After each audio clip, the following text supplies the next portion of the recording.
Okay. Just making sure we got everything over there. There's that really dry part that was flaking off on the stateroom there. And I'm just showing you along the rail here.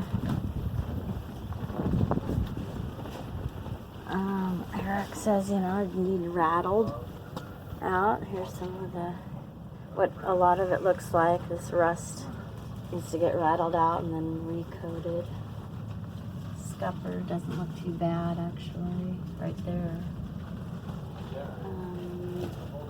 okay, let's see what else we got going here.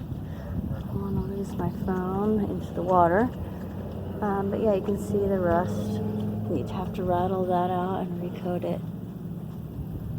Alright, let's turn this off and I'll go to a different area.